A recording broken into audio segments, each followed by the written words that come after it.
Y quiero empezar mostrándoles a ustedes algo que me llamó profundamente la atención. Quiero que leamos lo que dice la Biblia en el libro de Salmos, capítulo 68, versículos 7 al 10. Como siempre leeremos en la Nueva Traducción Viviente. Salmos, capítulo número 68, versículos 7 al 10. Y dice así la palabra del Señor. Creo que le va a aparecer en su pantalla, ya en mi pantalla va a aparecer también. Quiero que leamos lo que dice la palabra del Señor en este momento. Y es: oh Dios, cuando sacaste a tu pueblo de Egipto, cuando marchaste a través de las áridas tierras baldías, la tierra tembló y los cielos derramaron lluvia a raudales. Delante de ti, el Dios de Israel, el Dios del Sinaí, delante del Dios enviaste lluvia en abundancia, oh Dios, para refrescar la tierra agotada.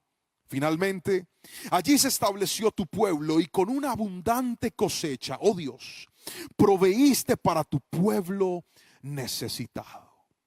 Y quiero en este momento, antes de darle el título, el cual voy a pedirle que usted pueda escribir, llevarlo a recordar lo que para tal vez algunos fue su primera clase de tecnología en el colegio. Si a alguien le pasó lo mismo que yo voy a contar, por favor me escribe amén. Cuando por primera vez en mi escuela, colegio, me dieron clase de tecnología, me sorprendió la primera clase porque la profesora de tecnología lo primero que nos enseña es la diferencia entre un pueblo nómada y entre un pueblo sedentario. Y entonces ella nos empieza a explicar que el primer gran avance tecnológico de la historia fue que el hombre dejara de ser un nómada y se transformara en un sedentario. Las poblaciones tenían que encontrar lugares donde pudieran establecerse y justo en esos lugares podían empezar a desarrollar lo concerniente a la vida. Y entonces veíamos que la descripción de estos asentamientos pues eran poblaciones cercanas a ríos, poblaciones cercanas a fuentes hídricas donde tuvieran agua, donde tuvieran sombra, donde tuvieran vegetación, porque donde había agua, donde había recursos, la vida podía funcionar. Sin embargo, la palabra del Señor hoy nos está refiriendo a un lugar completamente distinto a las verdes praderas o a las verdes selvas tropicales donde la humanidad podía desarrollarse de una manera efectiva. Y nos está hablando literalmente de un desierto. Pero lo interesante de esta palabra es que al parecer el desierto, aunque no es un escenario muy agradable, aunque no es un escenario muy favorable, parece ser parte de la vida. Hay un lugar en la tierra que los marineros descubrieron, y no descubrieron de una manera muy agradable. Tomaban las embarcaciones que viajaban desde el continente americano y algunas desde el continente europeo, y cuando llegaban a la costa de un desierto llamado Namibia, es la costa del continente africano que conecta con el océano Atlántico. Y creo que le van a presentar unas fotografías que pedí que colocaran. Pero lo interesante de este desierto es que una vez las embarcaciones llegaban hasta este lugar, generalmente encallaban ahí, se atoraban. Lo cual hasta el sol de hoy hace que este escenario, este desierto, sea considerado como un cementerio de embarcaciones. Muchas de las personas que naufragaban o que encallaban en estas costas salían de sus barcos y empezaban a caminar buscando un lugar donde reposar, donde tener recursos. Pero la sorpresa era que el desierto empezaba, pero no se acababa. Era un lugar extenso, grande. Y por eso hoy por hoy es fácil en el desierto de Namibia encontrarse no solamente esqueletos de embarcaciones, sino también restos de humanos enterrados en la arena de aquel desierto. Como podemos ver, el desierto no es un lugar muy placentero, pero hoy quiero mostrarte que sí es un lugar muy necesario. Por eso titulé la palabra de esta noche de la siguiente manera. Creo que le va a aparecer en la pantalla y voy a pedirle que por favor lo escriba en la barra de comentarios, y es: caminando en tierra árida. Otra vez, caminando en tierra árida. Y quisiera regresar a lo que dice la palabra del Señor en Salmos 66:7. Dice: oh Dios, cuando sacaste a tu pueblo de Egipto, cuando marchaste a través de las áridas tierras baldías. Y lo primero que quiero mostrarte es que en primera instancia caminamos en tierra árida. Escriba por favor el primer punto: por un cambio de Dios. Otra vez, caminamos por tierras áridas en primera instancia por un cambio de Dios. Dios es un Dios que cambia. Dios es un Dios que transforma. Dios es un Dios que renueva. Dios es un Dios que hace lo imposible posible. Y creo que muchos de nosotros en algún momento de nuestra vida hemos necesitado y hemos pedido por un cambio. De hecho, el pueblo estaba atravesando por uno. La palabra del Señor dice que luego de 400 años de vivir en Egipto, su mentalidad era la mentalidad de esclavos. Su mentalidad y su cosmovisión de la vida era de esclavitud. Permítame por favor invitarlo a que leamos lo que dice la palabra del Señor en Éxodo capítulo número 3 versículos 7 al 9. Nos va a aparecer en la pantalla, pero quiero que escriba esta cita por favor. Éxodo capítulo número 3 versículos 7 al 9. Dice así la palabra del Señor. Permítame leerlo. Dice: luego el Señor le dijo: ciertamente he visto la opresión que sufre mi pueblo en Egipto. He oído sus gritos de angustia a causa de la crueldad de sus capataces. Estoy al tanto de sus sufrimientos. Por eso he descendido para rescatarlos del poder de los egipcios, sacarlos de Egipto y llevarlos a la tierra, una tierra fértil y espaciosa. Es una tierra donde fluye leche y miel. La tierra donde actualmente habitan los cananeos, los hititas, los amorreos, los fereceos, los heteos y los jebuseos. Mira, el clamor de los israelitas me ha llegado y he visto con cuánta crueldad abusan los egipcios de ellos. Noten la palabra del Señor como la respuesta de Dios al problema de los hebreos, de su pueblo, es un cambio. Otra vez, cuando Dios ve que alguien está pasando problemas, lo primero que Dios quiere hacer con esa persona es traer cambios.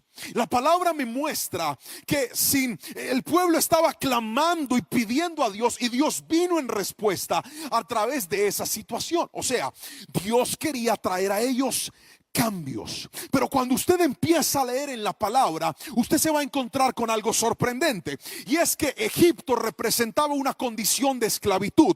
Egipto representaba una mentalidad y una región de problemas. ¿Y qué hace Dios? Los saca del problema y los manda al desierto.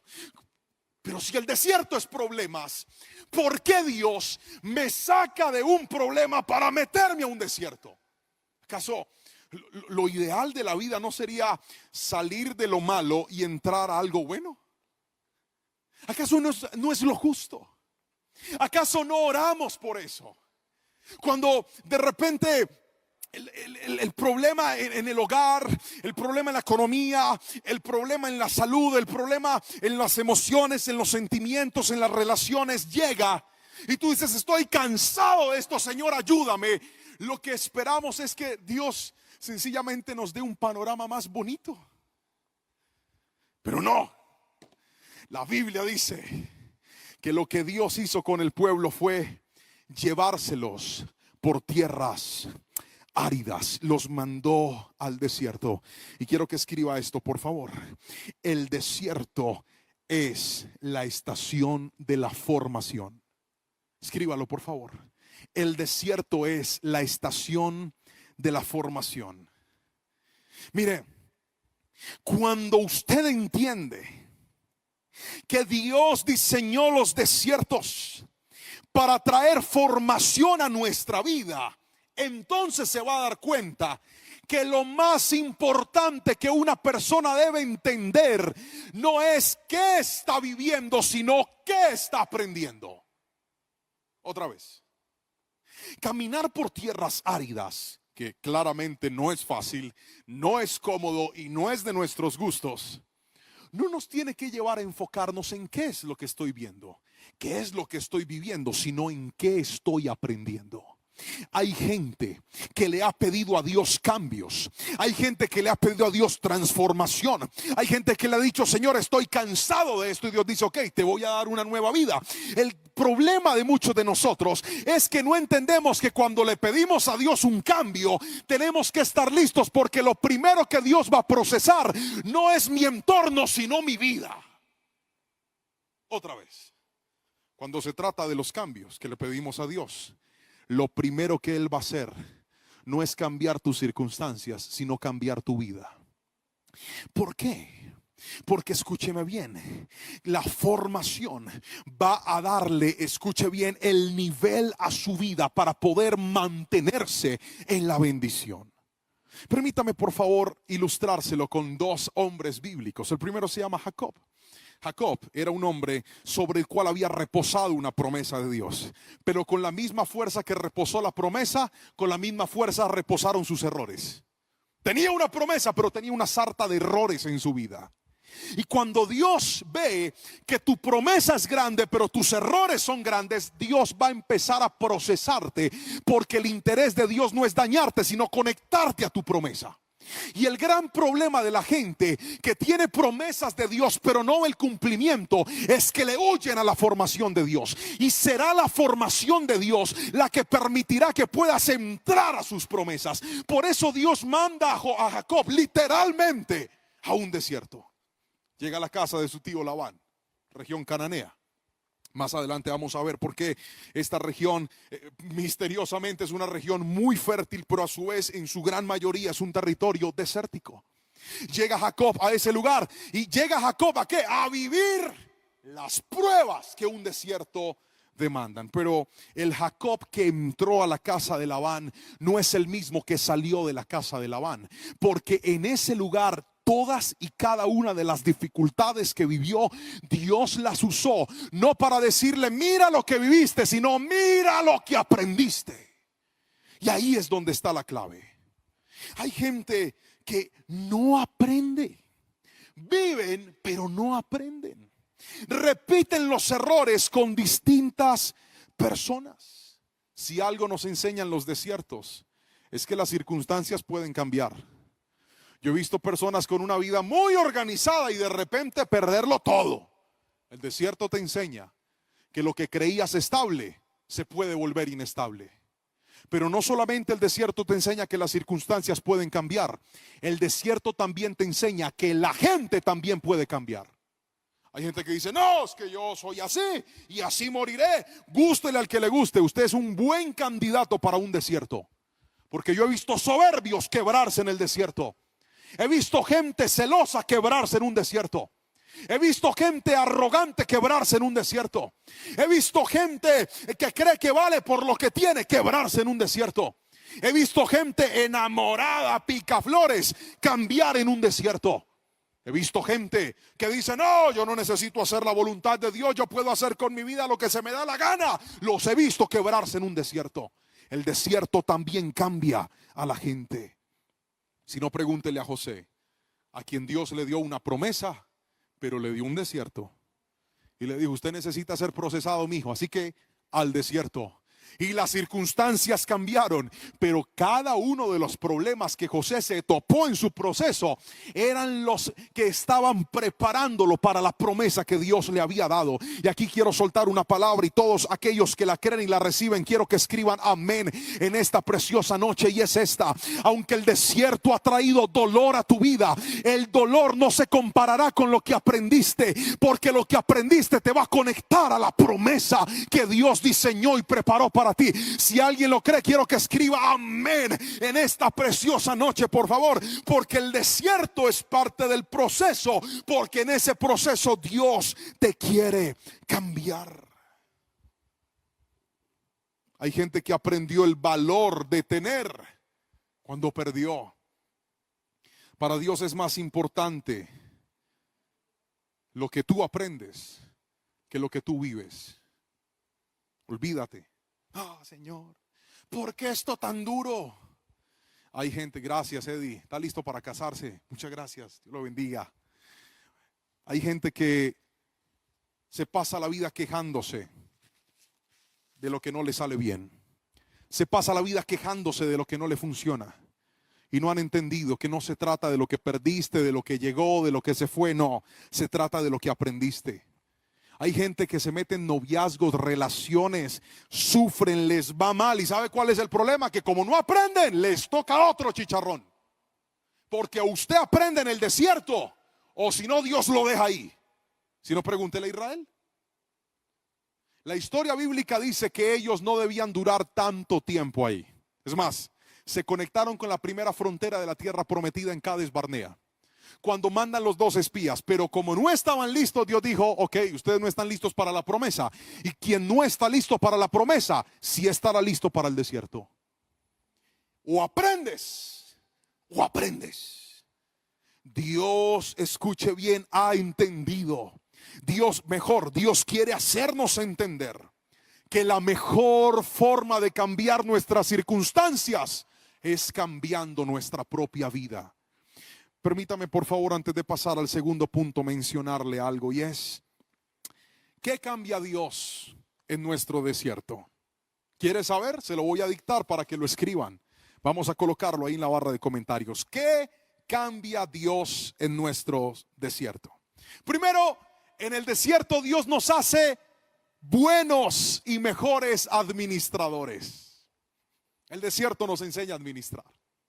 El desierto le enseña que usted no puede malgastar sus recursos.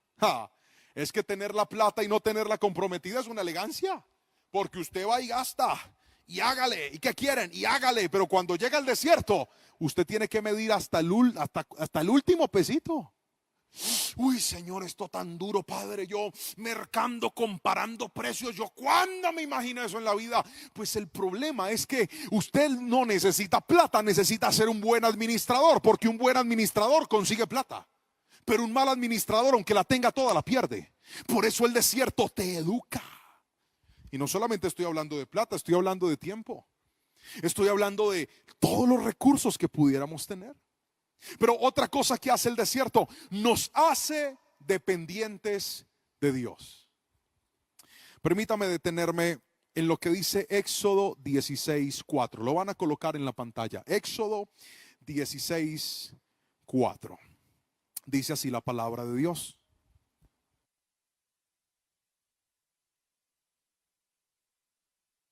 Éxodo capítulo 16, versículo 4 dice así: entonces el Señor le dijo a Moisés: mira, haré llover alimento del cielo para ustedes.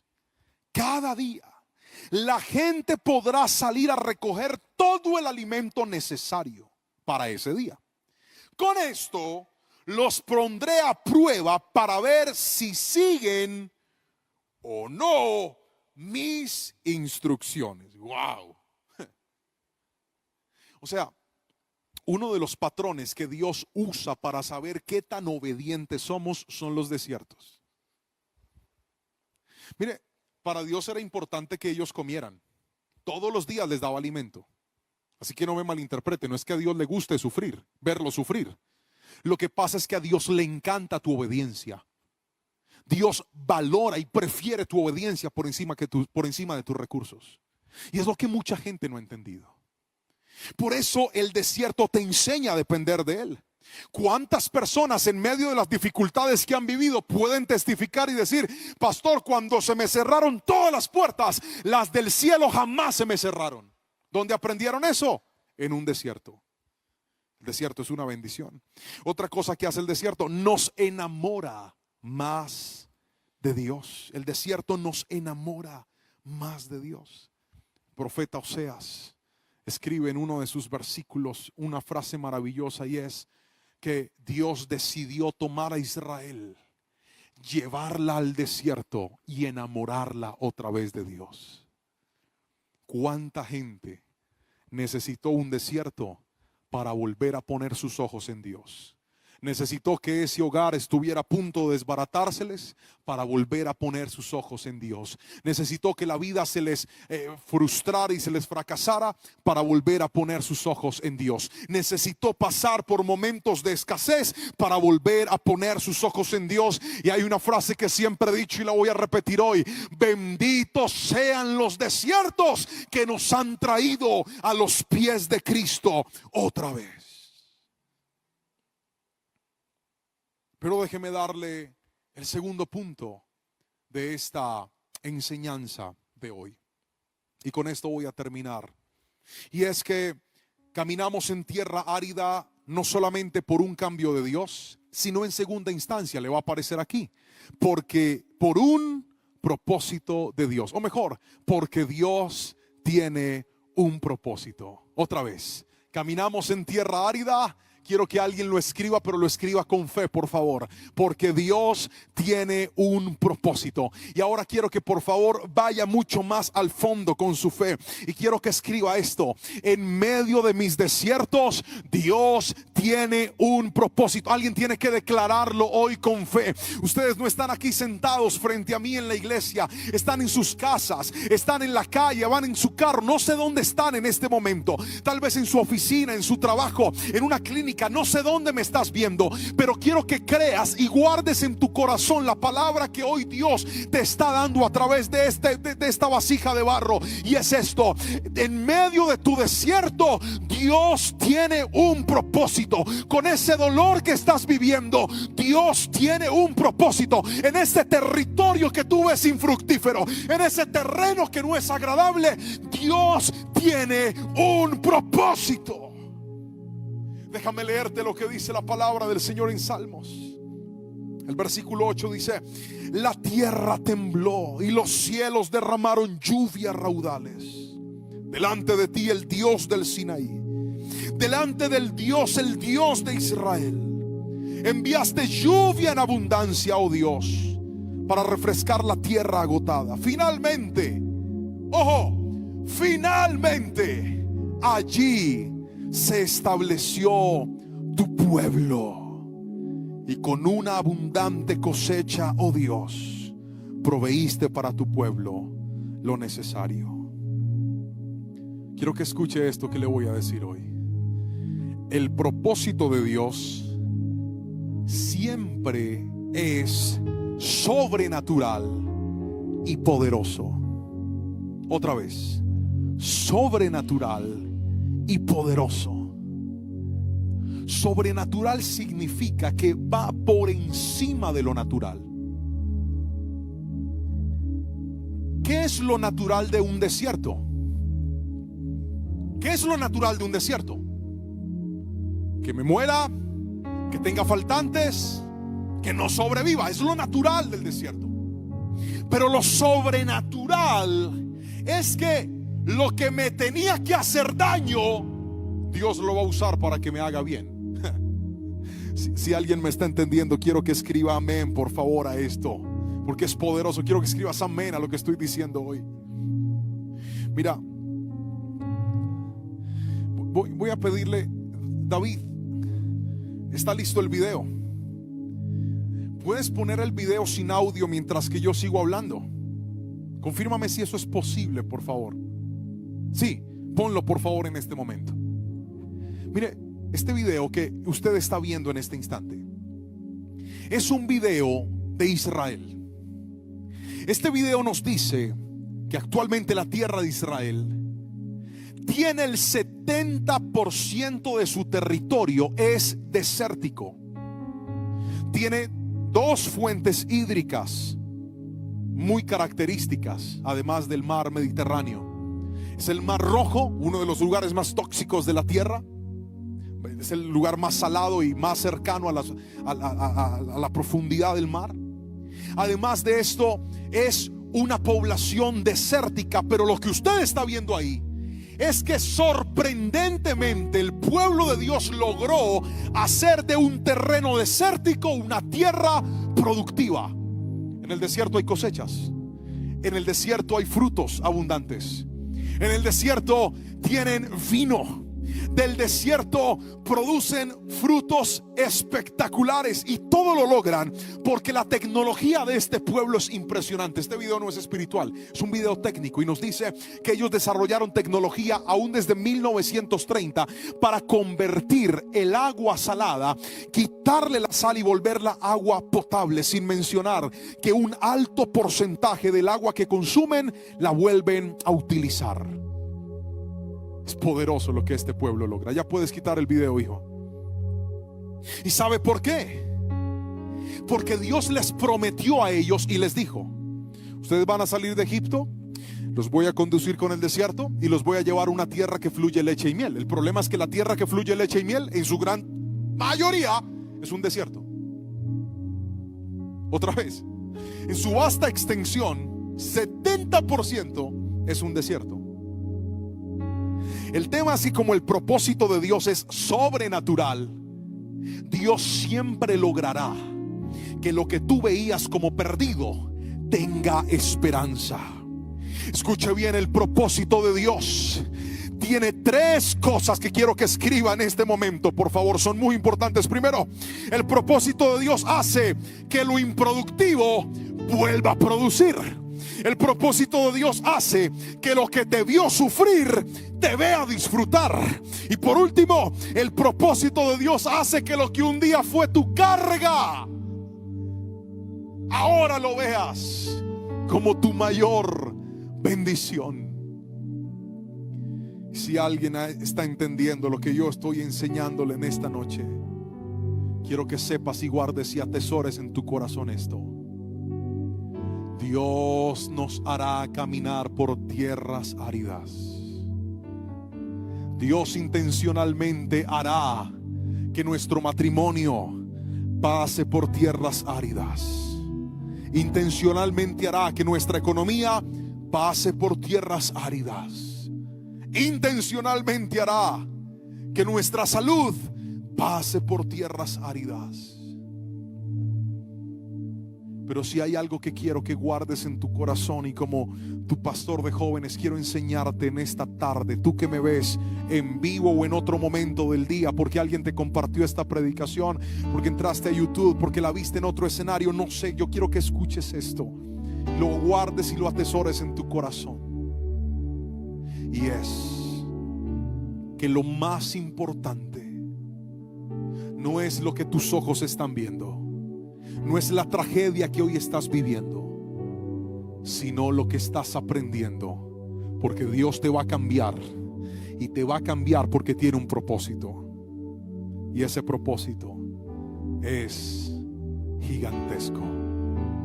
Ellos llegaron a su tierra y sobrenaturalmente Dios hizo que un desierto floreciera, y esto sucede porque mi Dios cumple lo que promete. Mi Dios nunca nos falla.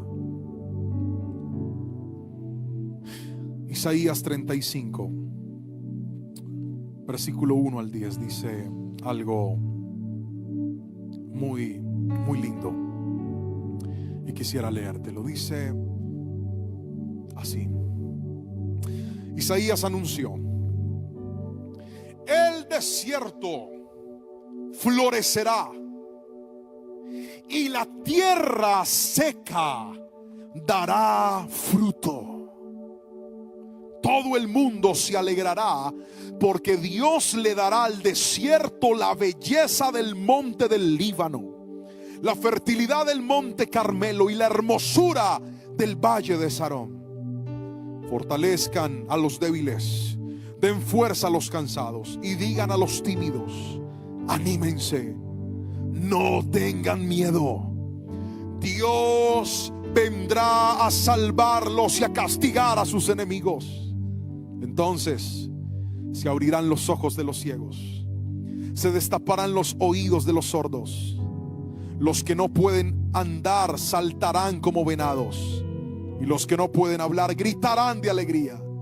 En medio del árido desierto, alguien tiene que escribir amén si cree esta palabra. En medio del árido desierto brotará agua en abundancia. En medio de la tierra seca Habrá muchos lagos y manantiales. Crecerán cañas y juncos donde ahora habitan los chacales.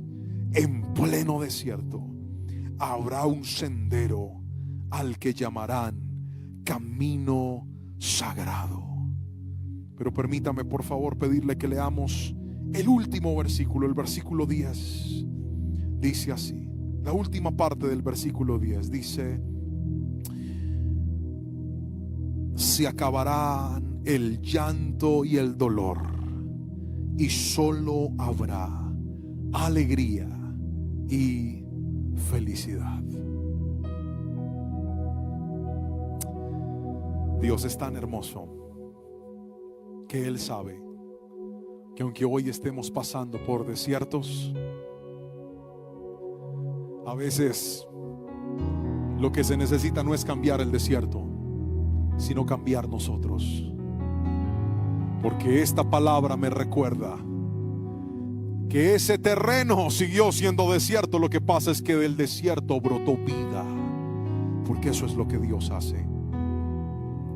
Y quiero terminar. Le pedí a los muchachos que me ayudaran con una canción. Es una canción muy hermosa que quiero que cantemos en este momento. Es una canción que compuso un adorador norteamericano, Matt Riemann se llama, y él escribe en el primer verso de su canción una frase muy linda que dice: aunque camine por valle desolado y de muerte, tú estarás conmigo. Un grupo mexicano hizo una adaptación de esta canción. La volvió famosa en nuestro idioma. La cantamos hace ya muchos años.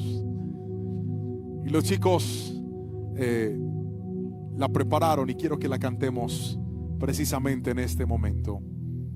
Y le digas al Señor con todas tus fuerzas.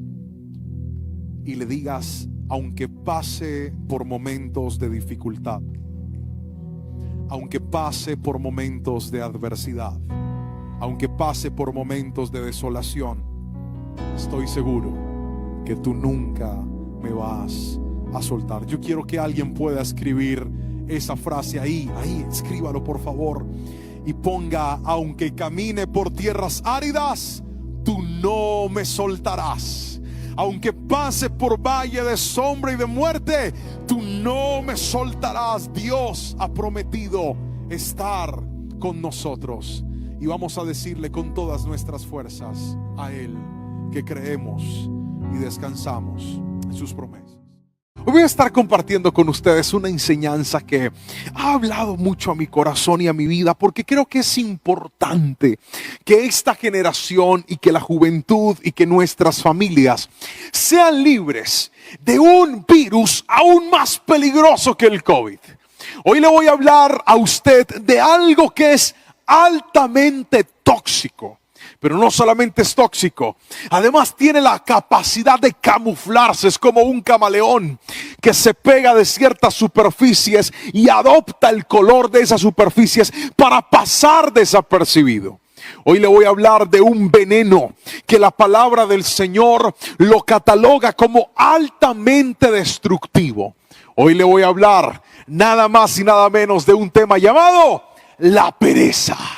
Y titulé la enseñanza de hoy con un título supremamente básico y sencillo, y es: el perezoso.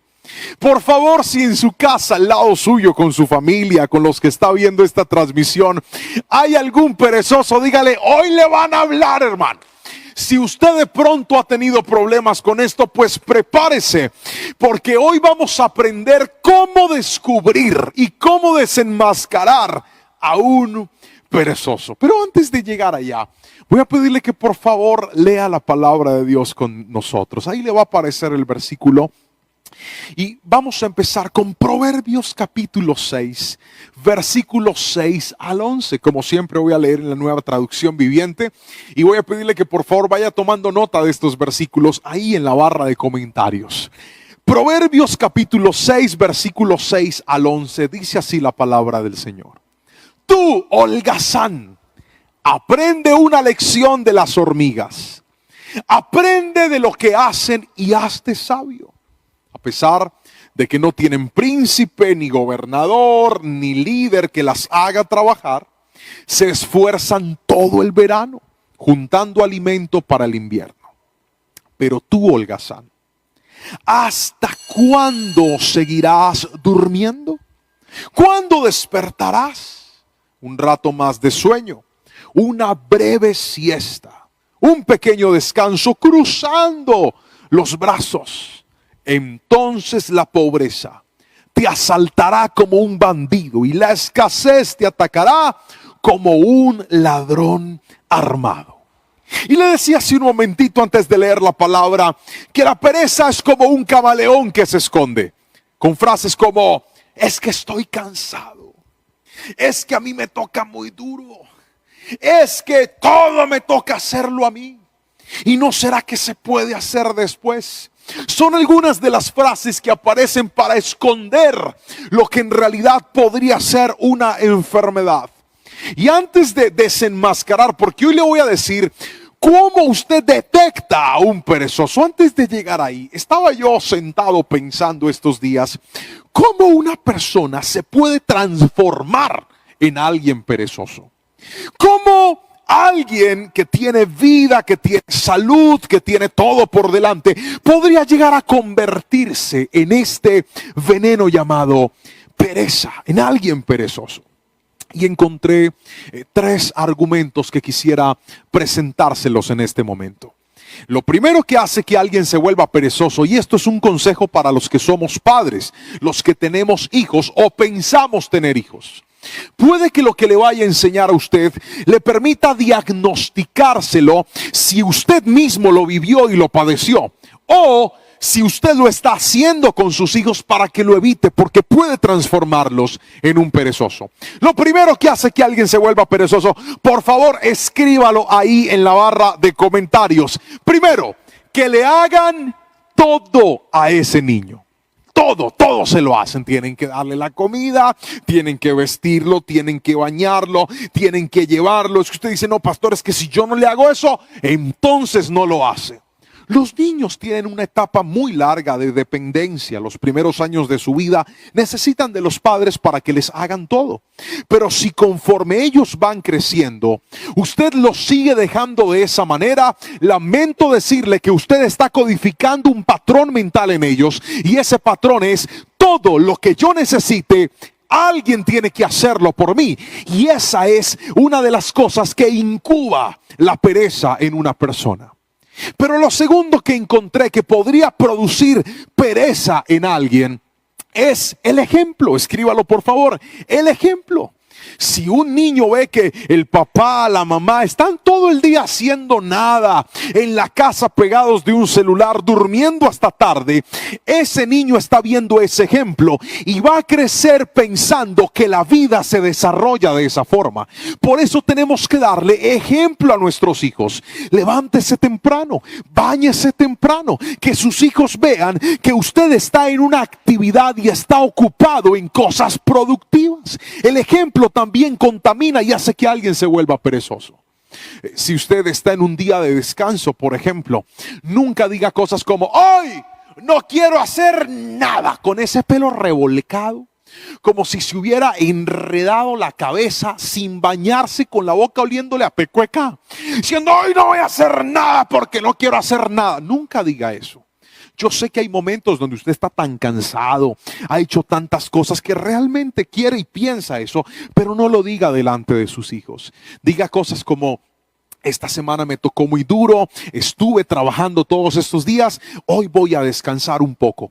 Eso suena diferente a frases como: es que no voy a hacer nada hoy. Eso incuba un ejemplo en nuestros hijos. Pero lo tercero que puede transformar a alguien en perezoso es la falta de disciplina. Por favor, quiero que lo escriba ahí en el chat. La falta de disciplina. Ahora quiero que me preste mucha atención. Si en este punto tengo papás y mamás conectados en la transmisión, me encanta, porque lo que hoy le voy a enseñar puede cambiar drásticamente la forma en la que usted educa a sus hijos y la forma en la que ellos van a ser en un futuro. Présteme mucha atención, por favor. Proverbios menciona 3 palabras cuando se trata del trato de un padre hacia los hijos. La primera palabra que menciona es la corrección. Cuando hablamos de corrección, la Biblia nos enseña que la corrección se puede hacer a través de palabras, pero también se puede hacer a través de actos físicos. Me refiero cuando la Biblia dice: castiga a tu hijo con vara, que ciertamente no morirá, sino que apartarás su alma del Seol. Estamos hablando del castigo físico, el cual algunos recibimos, y siempre y cuando no esté acompañado de maltrato, de ira o de golpes de manera desproporcional a un niño, pues no es algo dañino para ellos. Si se trata de una corrección por algo en donde son reincidentes, están siendo irrespetuosos, están siendo groseros, ya saben y conscientemente lo están haciendo, no va a dañar a su hijo si 1 o 2 varitas o correazos. En mi caso, yo tomo la correa por la puntita, les doy unos pringazos en la colita muy suaves, pero trato de que aprendan de que eso que hicieron causa dolor y que la desobediencia trae problemas. La corrección. Algunas personas dicen: no, pastor, yo en mi caso no la hago de esa manera. Yo también, a veces mi corrección es dejarlos sentados en un lugar por cierta cantidad de tiempo. La corrección a veces es suspenderles el televisor por un rato. En fin, hay muchas maneras de corregir a los hijos, y la que usted considera apropiada, pues puede aplicarla. Sin embargo, yo le hablo de lo que dice la palabra del Señor. La otra palabra para el trato hacia nuestros hijos es la palabra instruir. Dice la Biblia: instruye al niño en el camino de Dios, y aun cuando sea viejo no se apartará de él. Instruir tiene que ver con enseñar. Nosotros como padres tenemos que instruir a nuestros hijos. Instruir significa dar instrucciones. Y las instrucciones no solamente deben ser claras, sino que también tienen que ser repetitivas, y también tienen que estar acompañadas de la paciencia. Instruir al niño es enseñarle poco a poco, paso a paso y de manera repetitiva. Instruir. Recordemos la primera, corregir; la segunda, instruir; pero la tercera se parece a la primera en nuestro léxico, y es disciplinar. Algunas personas, cuando miramos la palabra disciplinar, lo primero que se nos viene a la cabeza es: no, disciplinar al hijo es castigarlo. Pues no. Disciplinar es darle al hijo o crear en el hijo hábitos de disciplina y orden. Permítame explicárselo. ¿Cómo se disciplina un hijo? Un hijo se disciplina colocándole horarios. Un hijo se disciplina dándole una agenda diaria. Un hijo se disciplina enseñándole cómo se para, se sienta, cómo dice, cómo pide el favor, cómo. Eso es disciplinar. Y la falta de disciplina genera pereza en los hijos. Permítame explicárselo. Supongamos que su hijo se levanta a la hora que quiere, se baña a la hora que quiere, come a la hora que quiere, saluda cuando quiere. La falta de disciplina genera un patrón mental en el niño. Y ese patrón mental es: puedes hacer lo que quieras cuando quieras. Y ustedes y yo sabemos que la vida no funciona así. Nosotros no podemos hacer las cosas cuando queremos. Nosotros debemos hacer las cosas cuando es necesario hacerlas, cuando debemos hacerlas.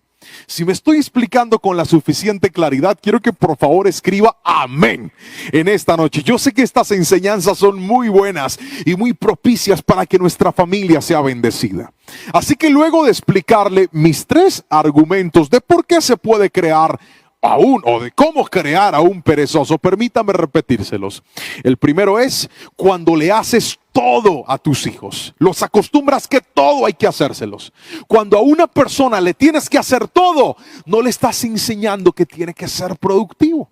Lo segundo es cuando le das el ejemplo de la pereza, le das ese mal ejemplo. Y lo tercero es cuando no le das disciplina. Ahora, luego de escuchar esto, ahora sí quisiera que nos preparemos para desenmascarar a los perezosos. Le voy a decir rápidamente 7 cosas, 7 características de alguien perezoso. ¿Está listo para escucharlas? No solamente quiero que las escuche, además quiero que las escriba, porque vamos a diagnosticar. Si usted aplica en una de esas es porque en usted hay algo de pereza y tiene que irse en el nombre de Jesús. Vamos a ser libres de la pereza, porque la pereza es un mal, es algo que daña, es algo que destruye tu proyecto de vida. Vamos entonces con la primera característica de un perezoso.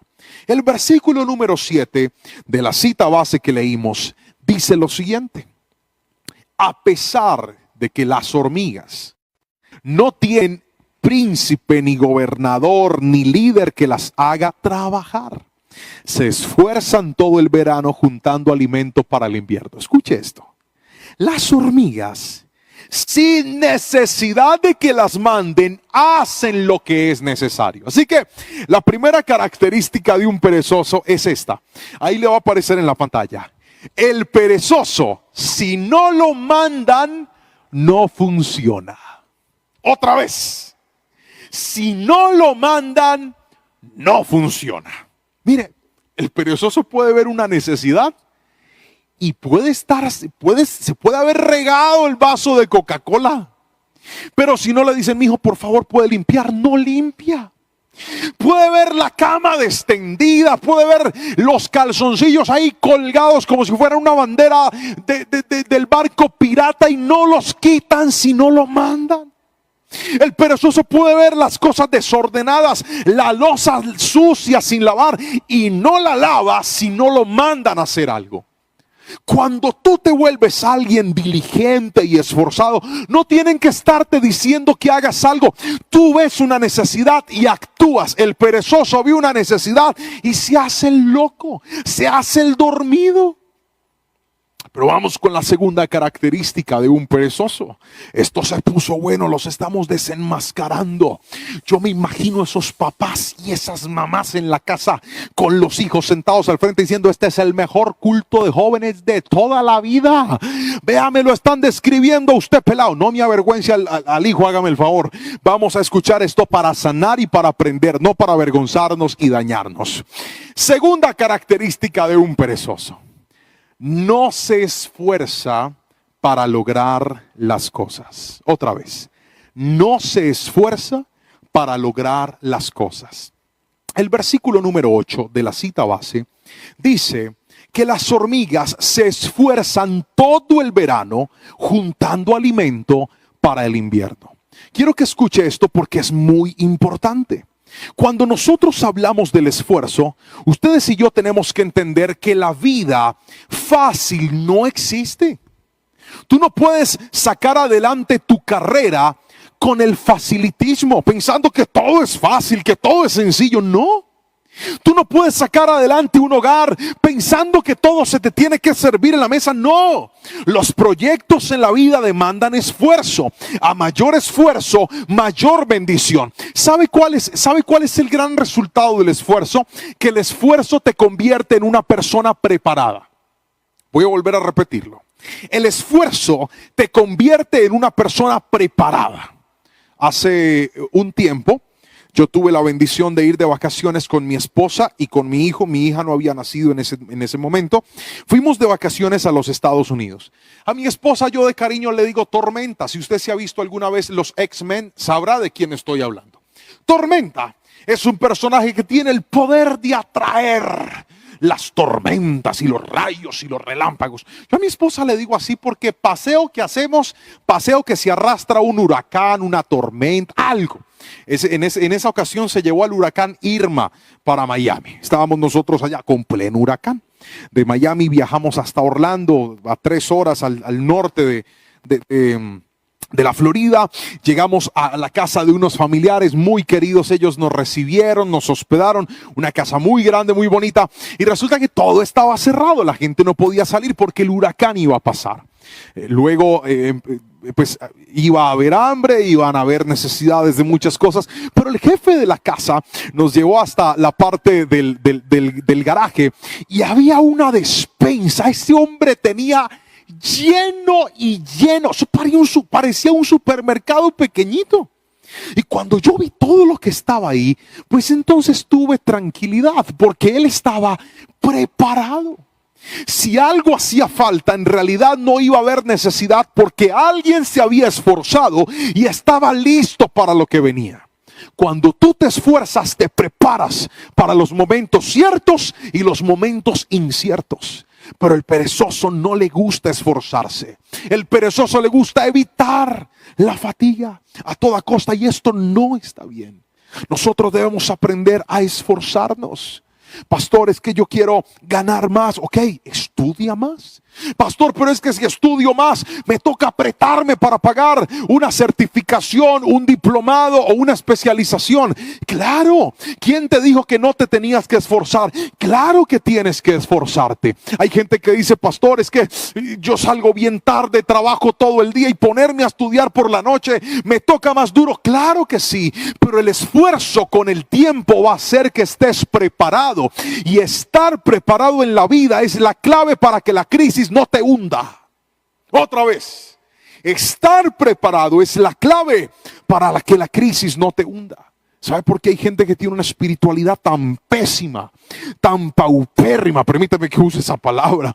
Tiene una espiritualidad tan floja porque no han entendido que la espiritualidad es el resultado del esfuerzo. Claro que necesitamos esfuerzo para mantener 21 días de ayuno.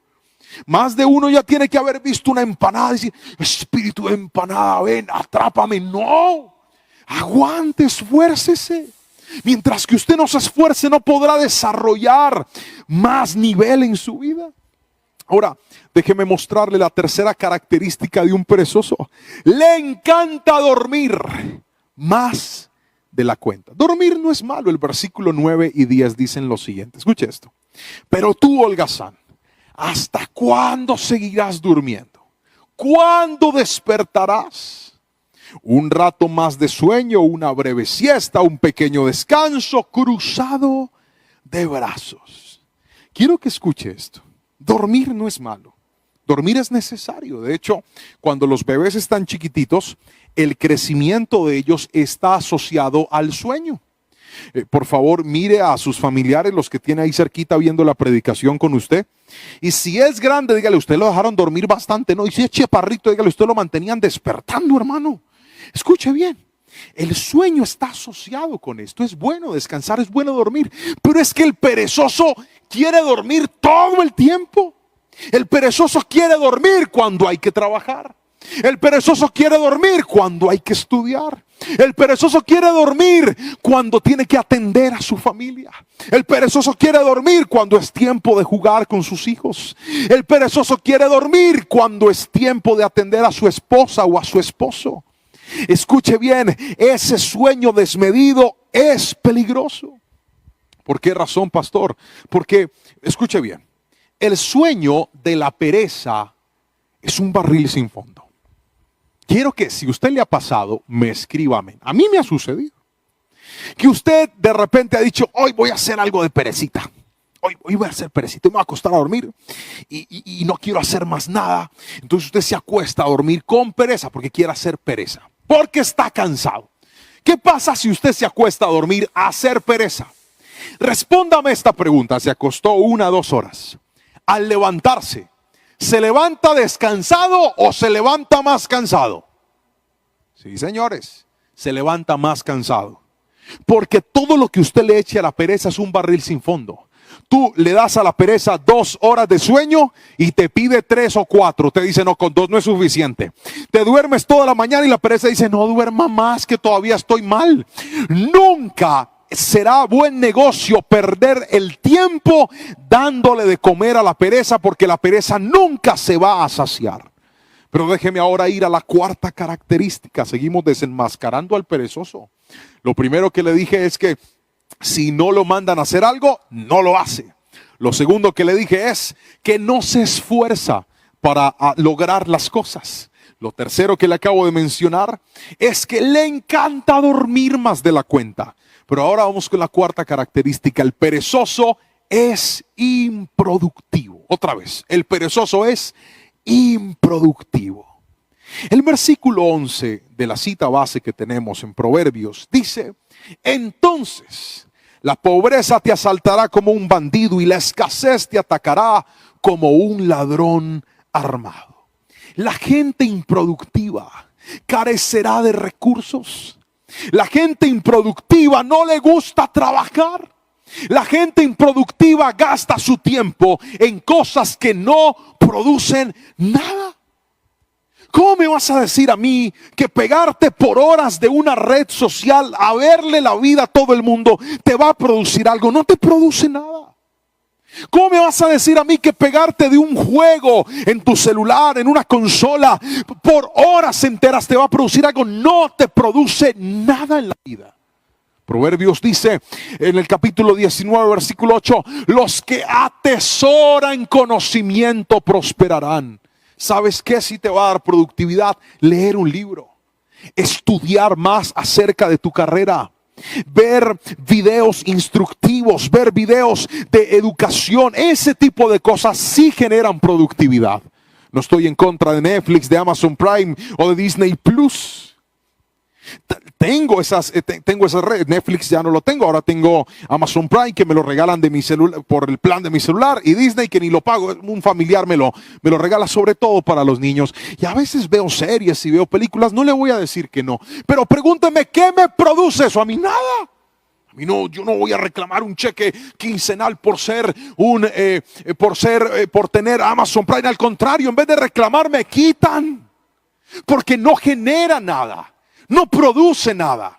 Pero leer, estudiar, eso sí me da productividad. Eso sí me da herramientas para enseñar, para trabajar, para aconsejar, para bendecir. No permita que la pereza lo transforme en alguien improductivo.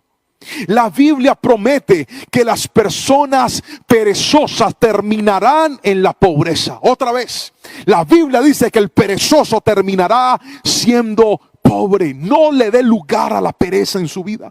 Pastor, es que yo no estoy trabajando, ¿qué más hago en la casa? Levántese, limpie la casa, organice su cuarto. Le voy a dar 2 consejos. El primer consejo: me vi un comercial de un líquido que usted le echaba, le aplicaba a las juntas de la cerámica, del suelo, las baldosas, le decimos aquí en Colombia, sí, la cerámica que se pone en el piso. Eso con el tiempo se va llenando, se va colocando negrito. Y vi un líquido que usted aplicaba y las dejaba limpiecitas. Y yo, en uno de los supermercados donde compramos, vi un líquido de esos y dije, lo voy a comprar a probar a ver cómo me va. Y me lo compré. Con un cepillo de dientes viejo que ya no usábamos, empecé a limpiar y limpié las juntas de mi casa, de mi apartamento. Entonces llamé a mi hijo y le dije, a ver, usted me va a ayudar. Y lo senté y nos pusimos los dos a limpiar el apartamento. Fui a otro almacén y me compré unos cepillos grandotes. ¿Sabe cuánto un cepillo de dientes para un hipopótamo así grande? Y limpiamos toda la casa, la dejamos bonita. Uno de estos días de encierro que tuvimos en la casa. Eso se llama productividad. ¿Sabía usted que la limpieza de sus zapatos está asociada con la percepción de su nivel socioeconómico? Sí. Si la gente lo ve a usted con los zapatos sucios, eso habla de usted a nivel social y a nivel económico. Unos zapatos limpios hablan muy bien de una persona. Ahí va este consejo: cómprese una crema dental chiquita, le echa bicarbonato de sodio, lo mezcla, y con un cepillo de dientes viejo aplíquelo en la parte blanca de sus zapatos. Aplíquelo y déjelo secar un ratito.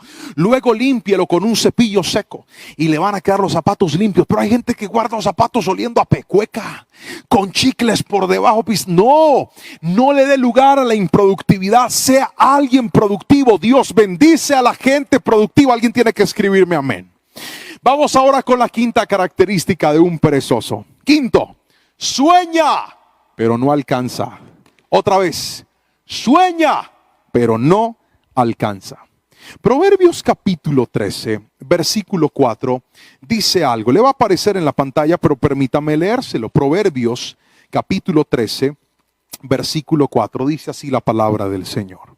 Los perezosos ambicionan mucho y obtienen poco, pero los que trabajan con esmero prosperarán. Voy a volver a repetir. Los perezosos ambicionan mucho y obtienen poco, pero los que trabajan con esmero prosperarán. Yo sé que todos hemos escuchado esa frase de soñar no cuesta nada. Claro que no, soñar no cuesta, pero hacer los sueños realidad sí cuesta. ¿Y sabe qué cuesta? Trabajo. La Biblia dice, los que trabajan con esmero prosperarán.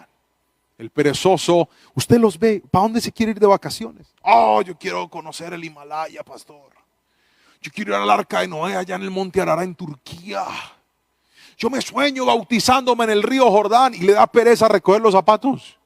No. Pastor, yo me sueño caminando ahí en Tierra Santa. Yo quiero ir a Israel. Miren, no son capaces de ir a trabajar y a producir en la casa. No son capaces de ir al lavaplatos, a lavar la loza. ¿Qué van a andar metidos en Israel? Usted tiene que aprender a ser alguien productivo en la vida. Los perezosos son los que más sueñan, pero no logran nada porque no quieren trabajar.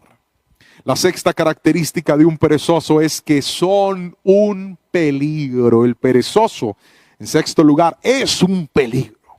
Proverbios 18:9 dice lo siguiente. Léalo conmigo, por favor. El perezoso es tan malo como el que destruye las cosas. Mire, tener un perezoso en un equipo de trabajo es un peligro. El perezoso no hace las cosas, las deja para después. Le dice uno, por favor pague este recibo hoy, porque si no se paga hoy nos cobran más. No lo paga, espera otro día para que llegue más dinero, para que sea después. Son un peligro. El perezoso uno le dice, por favor, póngale cuidado a la olla del arroz para que no se queme el arroz. Lo deja quemar porque está viendo ahí los Teletubbies en Discovery Kids. El perezoso es un peligro. La Biblia dice, lo compara con el que destruye las cosas. El perezoso hace un daño terrible porque solamente piensa en él y no piensa en el bien común. Pero lo séptimo y último, y con esto termino la enseñanza de hoy, el perezoso es descuidado y es destructivo. Proverbios capítulo 24, versículo 30 al 34, dice lo siguiente. Pasé por el campo de un perezoso, por el viñedo de uno que carece de sentido común. Vi que habían crecido espinos por todas partes. Estaba cubierto de maleza y sus muros estaban destruidos. Entonces, mientras miraba y pensaba en lo que veía, aprendí esta lección. Un rato más de dormir, un poquito más de sueño, un breve descanso con los brazos cruzados. Entonces la pobreza te asaltará como un bandido y la escasez, te atacará como un ladrón armado. Quiero que escuche esto. Es impresionante cómo la pereza puede llevar a una persona a ser descuidada. Si hay algo que puede dañar las cosas, es el descuido. A veces usted de repente deja por allá una herramienta abandonada. Cuando la va a tomar de nuevo está oxidada, está tiesa, está dañada, no funciona. El descuido daña más que el maltrato. Alguien tiene que escribir eso. El descuido daña más que el maltrato. Usted no se imagina cuántos hogares están dañados física, emocional y espiritualmente por algo llamado descuido. Cuando usted descuida a su esposa, eso va a ser altamente destructivo. No, pastor, es que me toca muy duro. Y esa pobre señora silbando, vea, por favor, salgamos a dar una vueltica, aunque sea aquí a la manzana. No, es que estoy muy cansado. Esa pereza va a dañar su relación matrimonial. Querida hermana, pastor, es que me toca muy duro. Y este señor todos los días viene detrás de mí, que quiere estar conmigo. No, molesta mucho, que deje de dormir. Tenga cuidado con eso, querida hermana. No descuide a su esposo. Padres, no descuiden a sus hijos.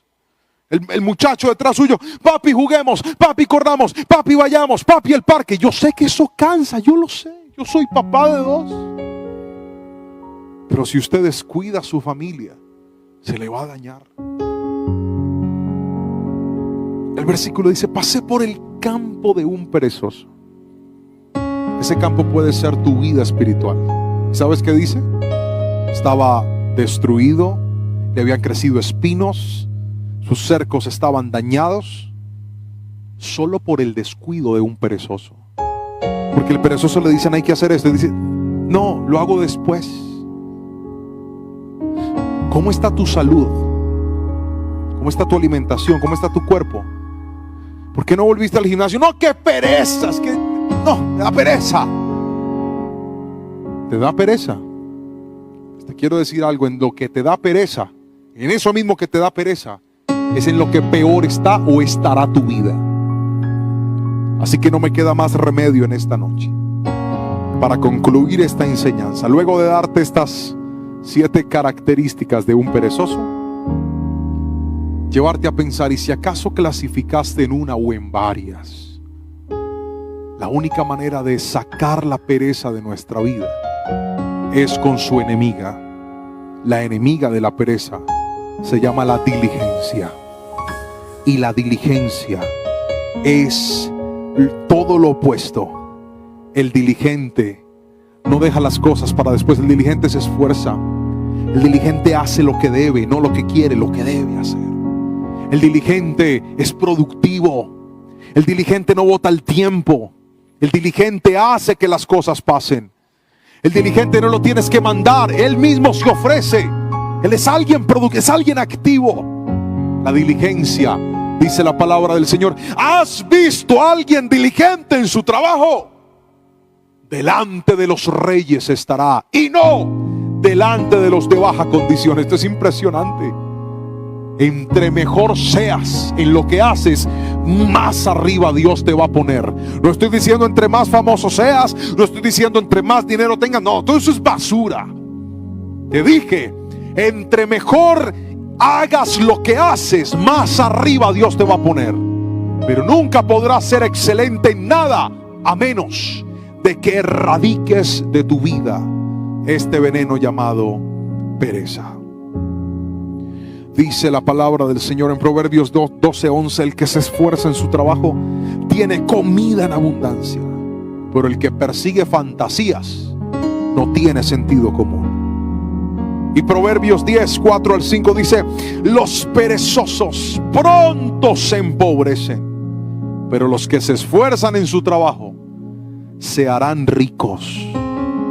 El joven sabio cosecha en el verano, pero el que se duerme durante la siega es una vergüenza.